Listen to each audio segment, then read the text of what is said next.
नमस्कार, सगरमाथा प्राइम न्यूजमा स्वागत छ। म भूपाल रिटेल। सुरुमा मुख्य समाचार। प्रतिनिधि सभाको अन्तर्राष्ट्रिय सम्बन्ध समितिमा सांसदहरूको चर्काचर्की। ओली पक्षले देउबा सरकार परमादेशको भनेपछि सत्ता गठबन्धनका सांसदको आपत्ति। मन्त्रीपरिषद विस्तार गर्न गठबन्धनले जुटाएन सहमति। देउबाले उमेश श्रेष्ठलाई स्वास्थ्य राज्यमन्त्री बनाए। सत्ता समीकरण मिलाउन नेताहरूको दौडधुप। कोरोना जोखिमको व्यवस्था गर्दा संक्रमण बढ्यो। उच्च स्वास्थ्य सतर्कता अपनाउन अपिल। काठमाडौँ उपत्यकाको निषेधाज्ञा 10 दिन थप। निर्मला पन्त हत्याको 3 वर्ष पुग्दा पनि दोषी पत्ता लागेन। सरकारको आश्वासनले थप निराश पारेको पीडित परिवारको गुनासो। र नेपाली फुटबल टिमका मुख्य प्रशिक्षक र एन्फा वरिष्ठ उपाध्यक्ष बीच अन्तर्विरोध। राजीनामा दिने अल्मुताइरीको घोषणा। एन्फा भन्छ राजीनामा आएकै छैन। समाचार अब विस्तारमा। संसद पुनर्स्थापना र सरकार गठनका विषयमा संसदीय समितिमा सांसदहरूबीच चर्काचर्की भएको छ। एमाले सांसद नारायणमणि राणाले वर्तमान सरकार जनादेशले नभई परमादेशले बनेको भनेपछि सत्ता पक्षले सांसदले अमर्यादित कुरा बोल्ने सांसदलाई बैठकबाट निकाल्न भनेका थिए। एक रिपोर्ट। नेपालको परराष्ट्र नीति राजनीतिक पार्टी र पार्टीभित्रको पनि गुट अनुसार हुने गरेको आइतबार प्रतिनिधि सभा अन्तर्गतको अन्तर्राष्ट्रिय समितिमा बोल्ने सदस्यहरूले आरोप लगाएका छन्। बैठकमा बोल्दै पूर्व प्रधानमन्त्री तथा अन्तर्राष्ट्रिय सम्बन्ध समिति सदस्य माधव कुमार नेपालले परराष्ट्र नीतिमा एकरूपता जरुरी रहेको बताएका छन्। हाम्रो परराष्ट्र नीतिको एउटा निरन्तरता हुनुपर्दछ। संसारमा त्यही हुने गर्दछ। तर कहिलेकाहीँ पोलिसी शिफ्ट पनि हुने गर्दछ। त्यो पोलिसी शिफ्ट गर्नुपर्ने आवश्यकता के छ कि छैन भने बृहत छलफलको आवश्यकता पर्छ। बृहत छलफल गरिसकेपछि कुनै कुरामा शिफ्ट गर्नु पर्यो भने त त्यो चित्त बुझ्दो आवश्यक समय स्थितिमा परिवर्तनको कारणले गर्दाखेरि त्यो भएको हो भन्ने कुरालाई पुष्टि गर्न सक्नु पर्यो। तर जेसुकै गर्दा पनि देशको हितलाई सर्वोपरि राख्ने कुरामा कुनै विवाद हुँदैन। राष्ट्रको हितलाई, राष्ट्रको गरिमालाई र राष्ट्रको सामग्रिक विकासको पक्षलाई केन्द्रबिन्दुमा राखेर हामीले सिङ्गो राष्ट्रलाई एकताबद्ध बनाएर अगाडि बढ्ने हिसाबबाट हाम्रो देशको राष्ट्रिय अर्थतन्त्रलाई टेवा पुग्ने, बलियो बनाउने, कमजोर बनाउने होइन। सांसद प्रकाशमान सिंहले अन्तर्राष्ट्रिय सम्बन्ध समितिले अध्ययन गरेर दिने सुझाव र निर्देशनलाई अघिल्लो सरकारले गम्भीरतापूर्वक नलिएको टिप्पणी गरे। संसदीय समितिको सुझावलाई सरकारले गम्भीर रूपमा लिनुपर्ने र समितिले दिएको सुझाव तथा निर्देशनलाई समितिले फलोअप गर्नुपर्ने पनि सिंहको भनाइ छ। पार्लियामेन्टको त इम्पोर्टेन्ट यो कमिटीहरू सबै कमिटीहरू इम्पोर्टेन्टै हुन्छन् र चाहिँ मिनी पार्लियामेन्ट भनेर चाहिँ सबैले चाहिँ चिनिएको यो समितिबाट चाहिँ दिएका रेकमेन्डेसन्सहरूलाई गभर्मेन्टले चाहिँ जुन रूपमा सिरियसली चाहिँ लिनुपर्ने र हामीले पनि के हो भन्दाखेरि खालि चाहिँ छलफल गर्ने अनि चाहिँ रेकमेन्ड गरेर पठाउने, निर्देशन दिने, तर चाहिँ त्यसको फलोअप चाहिँ भएन भने चाहिँ यसरी राम्रो परम्परा चाहिँ स्थापित चाहिँ हुन सक्दैन। सांसद सुधन किरातीले अघिल्लो सरकारले समितिको निर्देशनलाई सहन नसकेर पटक पटक संसदमा झमेला गरेको टिप्पणी गरे। समितिले अघिल्लो सरकारले गरेको कुकर्मको भर्त्सना गर्नुपर्ने उनको आरोप छ। अविच्छिन्न रूपले सरकार अर्को सरकार त्यसको उत्तराधिकारी हो, त्यसलाई काम गराउनुको निम्ति हामी तत्पर रहने गर्छ। हाम्रो समिति जतिखेर पनि त्यसलाई फेरि यो हामीले गरेको निर्णयहरूमाथि निर्देशन गर्न तयार हुनुपर्छ। तर अघिल्लो सरकारले गरेको यो सम्पूर्ण तपाईँको कुकर्मको आजको यो पहिलो बैठकले गम्भीर भर्त्सना तपाईँको चाहिँ गर्नै पर्छ जस्तो मलाई लाग्छ।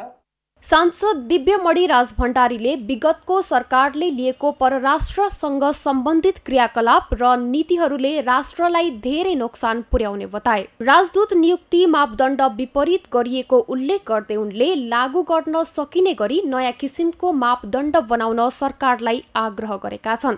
3.5 वर्षको गत सरकारले लिएको परराष्ट्र सम्बन्धीको क्रियाकलाप र नीतिहरूले राष्ट्रलाई धेरै नोक्सान पुर्याउँछ। नेग्लिजेन्सी म भन्छु कि हाम्रा राजदूत नियुक्तिहरूकै कुराहरू हेरौँ, राजदूत नियुक्ति गर्न गत सरकारले एउटा मार्गदर्शन बनायो, एउटा डकुमेन्ट बनायो, एउटा चाहिँ गाइडलाइन बनायो, तर नियुक्ति गर्ने बेला कम्प्लिटली डिफ्रेन्ट चिज गर्यो।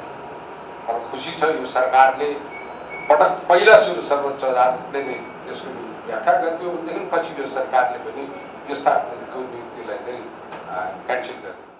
सांसद सुरेन्द्र बहादुर कार्कीले राज्यको कुनै नीति परराष्ट्र नीति नै नभएको टिप्पणी गरे।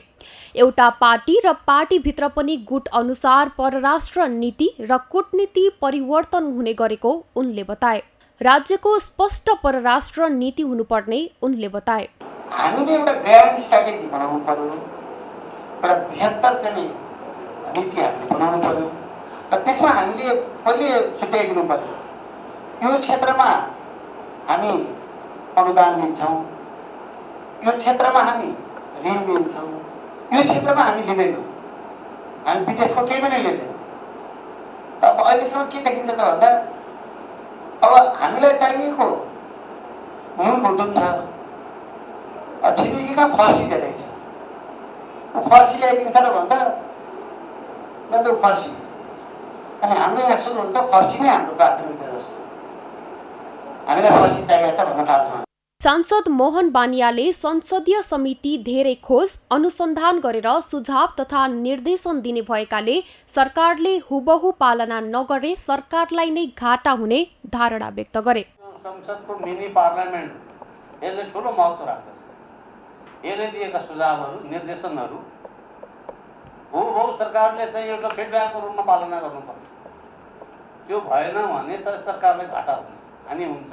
किनभने यसले चाहिँ अनुसन्धान गरेर मोनिटरिङ गरेर धेरै कुराहरू चाहिँ पत्यालेर ल्याएको हुन्छ। अब त्यो चाहिँ हावाका भरमा एउटा मिथ्या प्रमाणका भरमा चाहिँ यहाँ आएको हुँदैन। त्यसै कारणले सरकारलाई चाहिँ जो जुन सरकार भए पनि सरकारलाई यो गम्भीर रूपले चाहिँ ध्यान आकर्षण गराउनुपर्ने जरुरी देखिन्छ। अरू कुरा चाहिँ के छ भने यी सार्वजनिक महत्त्वका कुराहरू चाहिँ जति छन् यो सरकारलाई नगच्याइ हुँदैन। उनले समितिको निर्देशनहरू सरकारले पालना नगरेकाले गम्भीरतापूर्वक ध्यानाकर्षण गराउनु पर्ने आवश्यकता पनि औलाए। बैठकको सुरुवातमा एमालेका दुई पक्षीय नेताहरूबीच भनाभन समेत भएको थियो। जनता समाजवादी पार्टी जसपाका अध्यक्ष महन्त ठाकुरले दिएको रिटमा सर्वोच्च अदालतले अन्तरिम आदेश दिन अस्वीकार गरेको छ।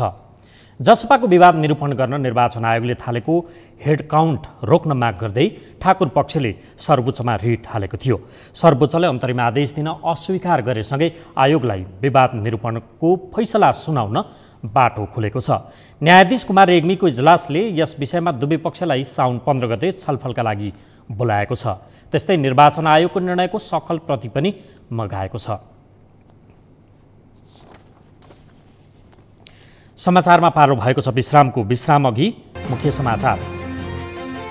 कोरोना जोखिमको व्यवस्था गर्दा संक्रमण बढ्यो, उच्च स्वास्थ्य सतर्कता अपनाउन अपिल। काठमाडौँ उपत्यकाको निषेधाज्ञा 10 दिन थप। भाडा समायोजन, खोपको व्यवस्था लगायतका माग राख्दै यातायात व्यवसायीको आन्दोलन जारी। प्रधानमन्त्रीलाई गाडीको साँचो हस्तान्तरण।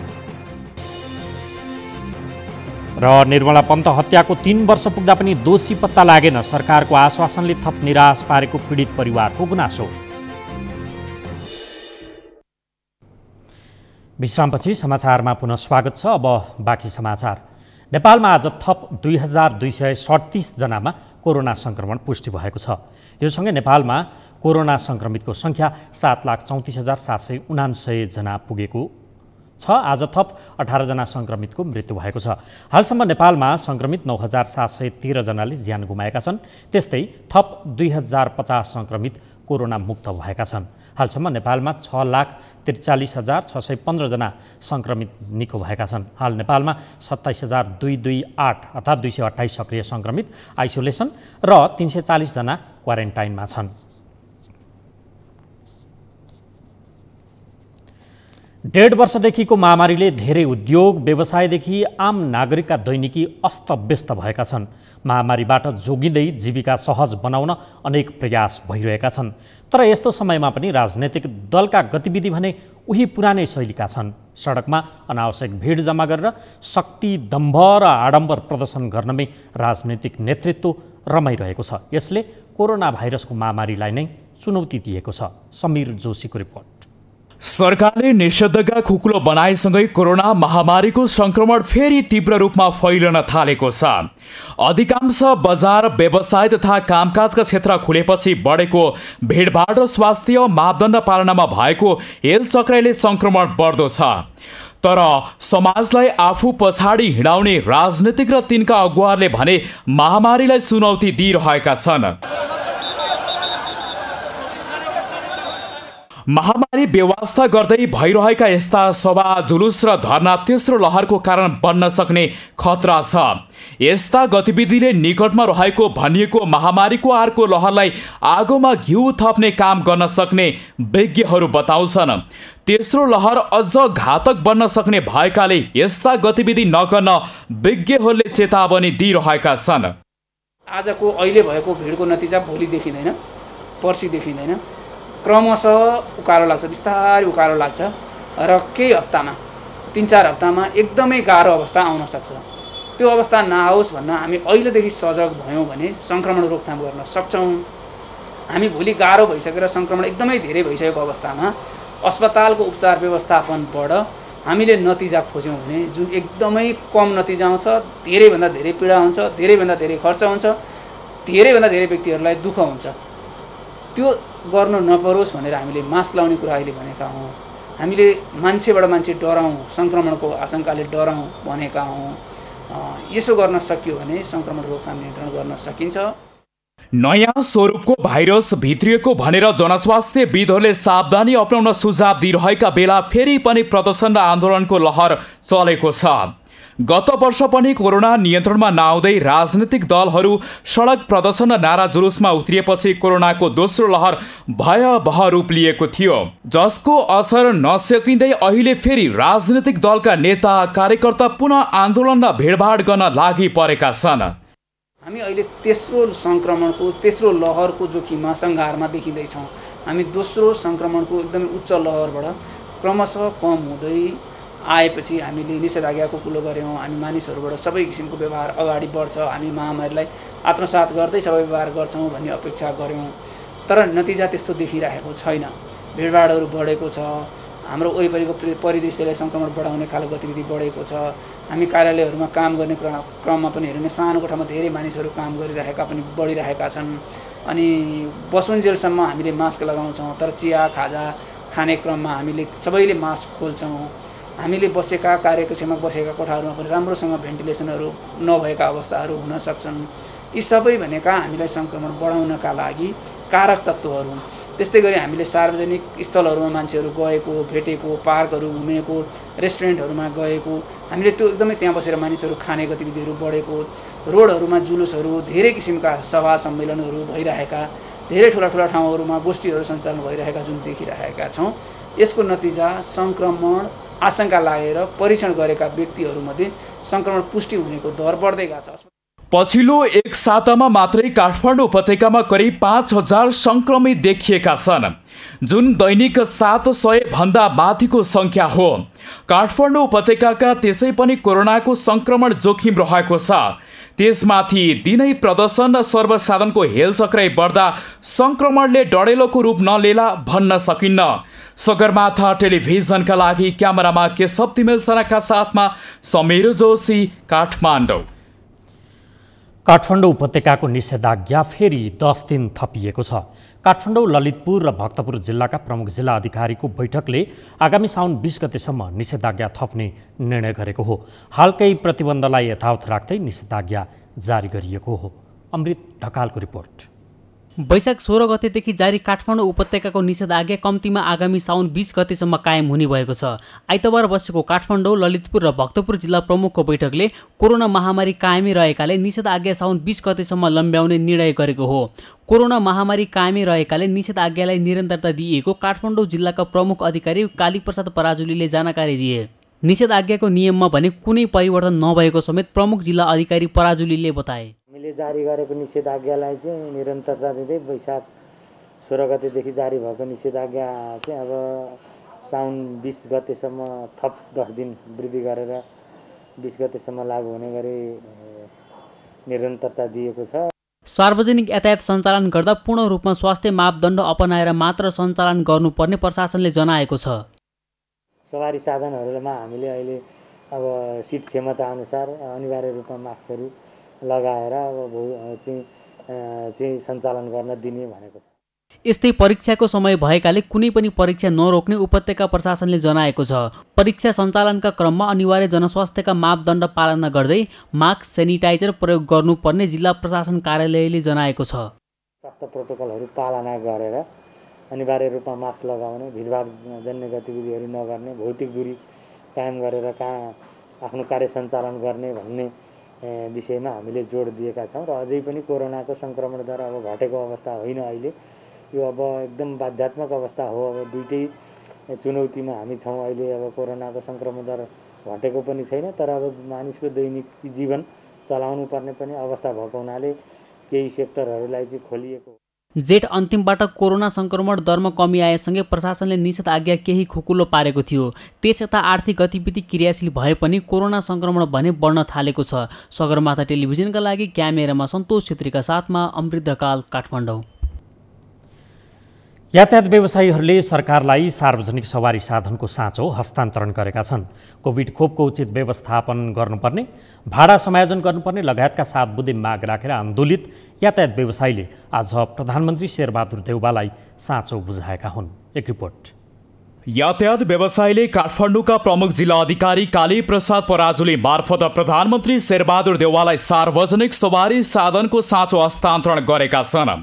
आइतबार मध्याह काठमाडौँको माइतीघर मण्डलामा भेला भएका यातायात व्यवसायीले बब्बर महल स्थित प्रमुख जिल्ला अधिकारीको कार्यालयमा पुगेर प्रधानमन्त्री देउवा समक्ष पुर्याउने गरी प्रमुख जिल्ला अधिकारी पराजुलीलाई सार्वजनिक सवारी साधनको साँचो हस्तान्तरण गरेका हुन्। कोभिड सङ्कटका कारण यातायात व्यवसायले भोग्नु परेको समस्या तत्काल सम्बोधन गर्न सरकारलाई दबाब दिन प्रमुख जिल्ला अधिकारी मार्फत प्रधानमन्त्री देउवालाई सार्वजनिक यातायातको साधनको साँचो बुझाउनु परेको सार्वजनिक यातायात केन्द्रीय महासङ्घ नेपालका अध्यक्ष ओम प्रसाद अधिकारीले जानकारी दिए।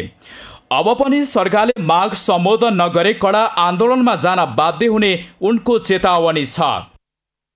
सार्वजनिक यातायात केन्द्रीय महासङ्घको तर्फबाट देशभरि व्यवसायको नेतृत्व गर्दै हाम्रा देशभरि सञ्चालन हुने व्यवसायको तर्फबाट एउटा चाबी हामीले काठमाडौँ प्रमुख जिल्ला अधिकारीलाई बुझाउँदैछौँ।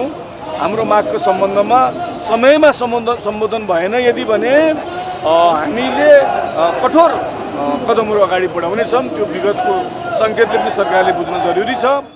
प्रमुख जिल्ला अधिकारी पराजुलीले सार्वजनिक सवारी साधनको साँचो गृह मन्त्रालय मार्फत तत्काल प्रधानमन्त्री देउवालाई बुझाउने प्रतिबद्धता व्यक्त गरेका छन्।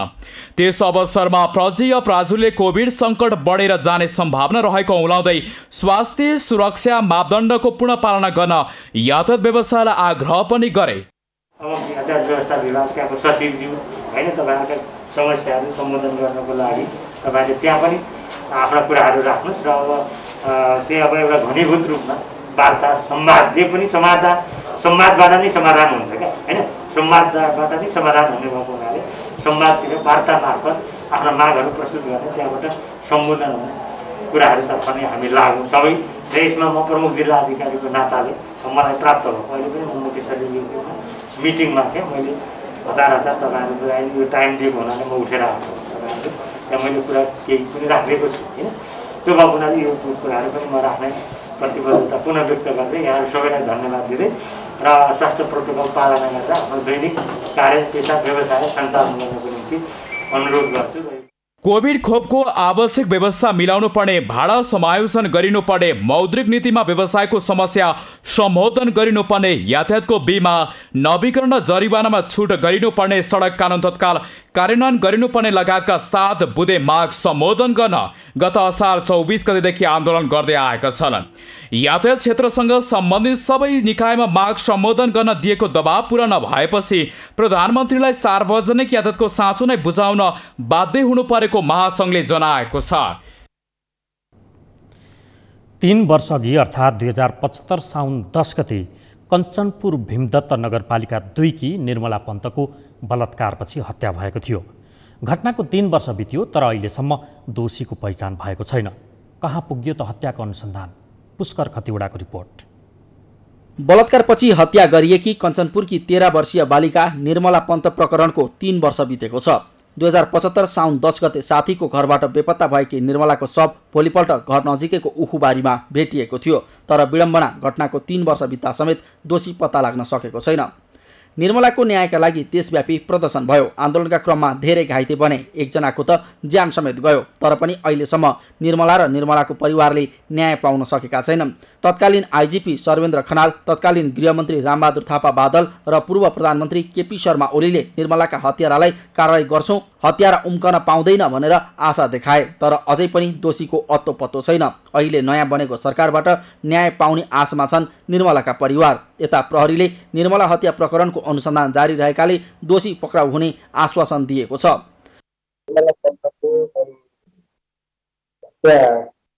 सम्बन्धमा नेपाल प्रहरीले 3 वर्षदेखि नै अनुसन्धानलाई एकदम संवेदनशील रूपमा र घनीभूत रूपमा चाहिँ आफ्नो काम गरिरहेको छ।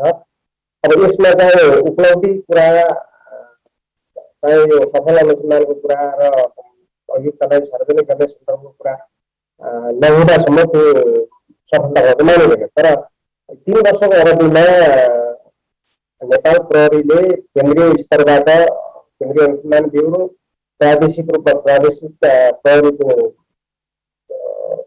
अनुसन्धान समूह र जिल्ला स्तरमा जिल्ला प्रहरी कार्य टिम मिलेर कहिले पनि अनुसन्धान गरिरहेको अवस्था छ।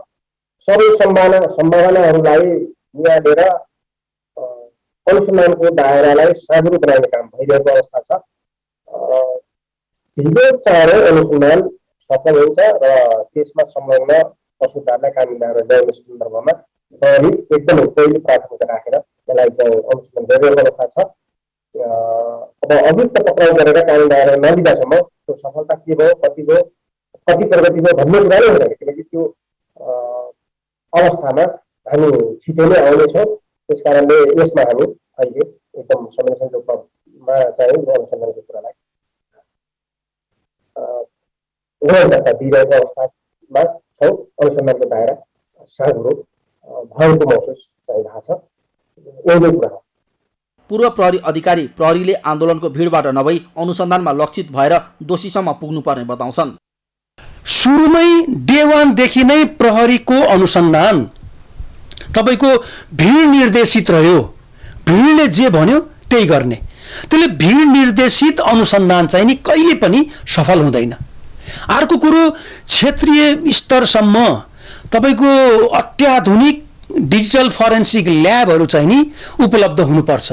खोइ त अहिले चाहिँ नि तपाईको विधि विज्ञान प्रयोगशालामा जुन चाहिँ नि नमुना परीक्षणको लागि ल्याइयो नि निर्मला नानीको चाहिँ नि को शरीरमा प्राप्त हैन र घटनास्थलमा प्राप्त भएका जति पनि नमुना सङ्कलन गरेर ल्याइयो नि त्यो पर्याप्त पनि भएन र डिले पनि भयो। त्यसले गर्दा क्षेत्रीय लेभलमा पनि तपाईको अत्याधुनिक फरेन्सिक डिजिटल ल्याब चाहिँ नि हुनुपर्छ। दोस्रो कुरो चाहिँ नि भिड निर्देशित अनुसन्धान कहिले पनि हुनै हुन्न। तेस्रो कुरो चाहिँ नि घटनास्थलमा प्राप्त भएका सबुत प्रमाणहरूलाई प्रयोगशालासम्म ल्याउने चरणसम्मको डिएनए प्रोटोकल चाहिँ नि तपाईको पालना चाहिँ नि गरेको हुनुपर्छ। तर महेन्द्रनगरको केसमा चाहिँ नि निर्मला प्रकरणमा चाहिँ नि यी कुनै पनि कुराको पालना नगरेको कारणले गर्दा 3 वर्ष नागिसक्न लाग्यो। अहिले पनि मलाई लाग्छ अनुसन्धानको अवस्था ग्राउन्ड लेभलमै छ जस्तो मलाई लाग्छ। प्रहरीले निर्मला प्रकरणको दोषी पत्ता लगाउन नसक्दा प्रहरी मात्र नभई सरकार पनि आलोचित बनेको छ। त्यसैले यथाशक्य चाँडो अनुसन्धानको निष्कर्षमा पुगी पीडितलाई न्याय र दोषीलाई कारवाही हुन आवश्यक छ। सगरमाथा टेलिभिजनका लागि क्यामेरामा सुरेन्द्र राउतका साथमा पुष्कर खतिवडा, काठमाडौँ।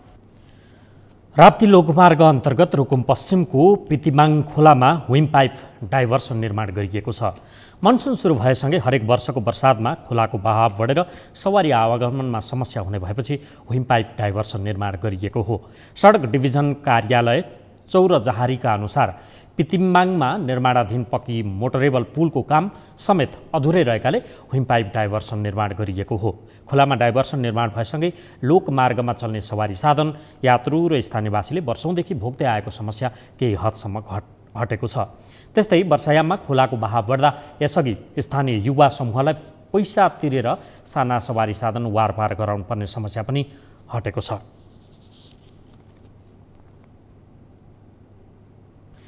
समाचारमा फेरि बेला भएको छ विश्रामको। विश्रामपछि कपिलवस्तुमा स्मार्ट कृषि कार्यक्रम लागू भएपछि बुद्धभूमि नगरपालिकाका कृषक लाभान्वित, निर्वाहमुखी पशुपालन गर्दै आएकाहरू व्यावसायिक बन्दै र नेपाल फुटबल टिमका मुख्य प्रशिक्षक र एन्फा वरिष्ठ उपाध्यक्ष बीच अन्तर्विरोध, राजीनामा दिने अल्मुतारीको घोषणा, एन्फा भन्छ राजीनामा आएकै छैन। अब अर्थ समाचारको पालो। अर्थ समाचारका प्रायोजक हो आफ्नो विश्वास हो त्रिशक्ति सिमेन्ट। कपिलवस्तुको बुद्धभूमि नगरपालिकामा निर्वाहमुखी पशुपालनमा सीमित रहेका कृषकहरू अब व्यावसायिकतातर्फ अग्रसर भएका छन्। लुम्बिनी प्रदेश सरकारले पशुपालक कृषकको गोठ सुधार तथा पशु स्याहार कार्यक्रममा लगानी गरेपछि कृषक दङ्ग परेका छन्। कपिलवस्तुबाट रमेश मिश्रको रिपोर्ट। कपिलवस्तुको बुद्धभूमि नगरपालिका 6मा दशकौंदेखि हुँदै आएको परम्परागत पशुपालन पद्धति यो बेला फेरिएको छ। लुम्बिनी प्रदेश सरकारले स्मार्ट कृषि गाउँ कार्यक्रम लागू गरेपछि यहाँका पशुपालक कृषक राज्यबाट पहिलो पटक लाभान्वित भएका छन्। न्यूनतम 5 भैँसी भएको कृषकलाई समेटेर कार्यक्रमबाट 85 घर परिवारका 456 जना कृषक लाभान्वित बनेका छन्। पहिला भैँसी पाल्ने गोठहरू फुस्को हुने गरेकोमा अहिले नयाँ र व्यवस्थित भएका छन्। पहले समय में घारी बड़ी नमा बनी बहुत बढ़िया पाला वाला जाई। पहले कैसा था आपका? घारी बड़ी छपरा के फूस के छान रहा और इसको नीचे? और के नीचे कचड़ा कुचड़ा रहा सर। दिक्कत क्या होती है? अब दिक्कत अब कचड़ा कुचड़ा रहा था घारी में। अब बढ़िया जो सफाई हो जाए बढ़िया से तो और ठीक है। सुरुमा भैँसी पालन गर्दा दुधको बजार मूल्य पनि कम हुने गरेकोमा अहिले मूल्य समायोजनमा पनि सरकारी पक्षले अग्रसरता लिएपछि कृषक दङ्ग परेका छन्। बजार भाव कम थियो अनि यहाँ दूध पनि उत्पादन हुन थियो अनि राम्रोसँग पाल्ने हाम्रो एउटा उ थिएन, आइडिया पनि थिएन। अनि गोठ पनि पुरानै स्थिति थियो, पुरानै किसिमले। त्यसकारण हामी 10-20 जना बसेर यही आधुनिक कृषिमा आधुनिकता, हाम्रो भैँसी पालनमा आधुनिकता कसरी ल्याउने, दुधको उत्पादन कसरी बढाउने अनि जीवनस्तर कसरी उकास्ने, त्यही सिद्धान्तले हामीले त्यसको लिडिङमा आफै गएर वडा अध्यक्षसँग कि हाम्रो तपाईँ विकास प्रेमी एउटा यहाँको स्थानीय नेता हो, हामीलाई कृषिमा यहाँ भैँसी पाल्न अनुदान गराउनु। प्रदेश सरकारको लगानीमा लागू भएको स्मार्ट कृषि गाउँ कार्यक्रमबाट कृषकहरूले आगलागीबाट बच्न गोठ सुधार योजना तथा पशु स्याहार र आहार विहारसम्ममा सहयोग पाएका छन्। यस अन्तर्गत यो ओडामा 20 कृषकका भैँसी गोठ सुधार, भैँसीलाई पानी खुवाउन 10 ह्यान्ड पम्प, घाँस खेतीका लागि 12 स्यालो ट्युबवेल जडान गरिएको छ। कृषि स्मार्ट कार्यक्रम प्रदेशबाट लागू भएछ, त्योबाट हाम्रो यो किसानहरूलाई धेरै फाइदा भएको छ। किन भन्दाखेरि अब अहिले चाहिँ गोठ सुधार पनि योजना छ। यसमा गोठ सुधारको लागि हजुरहरूको सामने नै हेरिसक्नु भएछ। अब यो हुँदाखेरि अब आगलागीबाट पनि बच्न सकिन्छ। अब तपाईँको लामखुट्टे अथवा त्यसबाट पनि बच्न सकिन्छ। अब त्यसमा चाहिँ अब तपाईँको भैँसी राम्रोसित पाल्न पायो भने दुधमा पनि वृद्धि हुन्छ। त्यसको आर्थिक चाहिँ किसानहरूको चाहिँ आर्थिक त्यसमा चाहिँ वृद्धि हुन्छ उनीहरूको। अब र त्यसपछि त्यसमा चाहिँ हामी अब अहिले खानेपानीको पनि उ गरेछौँ, व्यवस्थित छ। त्यसमा चारा काट्ने मसिनको पनि छ हैन। गत आर्थिक वर्षमा लुम्बिनी प्रदेश सरकारको तर्फबाट 40 लाख र समुदायको तर्फबाट 13,15,000 खर्च गरिएको छ। भैँसी पालक कृषकलाई सहयोग गर्ने उद्देश्यले महुवा, पण्डितपुर र सिमरना गाउँलाई लक्षित गरी यो कार्यक्रम लागू गरिएको छ। यो कार्यक्रमले कृषि भन्ने बित्तिकै राज्यको मूल्य प्रवाहमा नपरेको ठान्ने कृषक राज्यबाट प्राथमिकतामा पारिएको आभास गर्न थालेका छन्। सगरमाथा टेलिभिजनका लागि कपिल वस्तुबाट रमेश मिश्रको रिपोर्ट। समाचारमा अब खेल समाचारको पालो।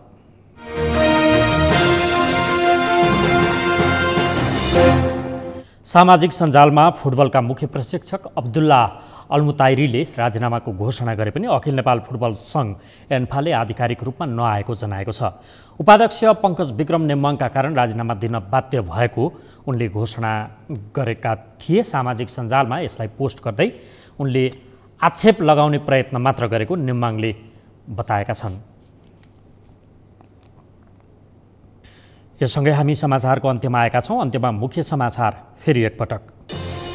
प्रतिनिधि सभाको अन्तर्राष्ट्रिय सम्बन्ध समितिमा सांसदहरूको चर्काचर्की। ओली पक्षले देउबा सरकार परमादेशको भनेपछि सत्ता गठबन्धनका सांसदको आपत्ति। मन्त्री परिषद विस्तार गर्न गठबन्धनले जुटाएन सहमति। देउबाले उमेश श्रेष्ठलाई स्वास्थ्य राज्यमन्त्री बनाए। सत्ता समीकरण मिलाउन नेताहरूको दौडधुप।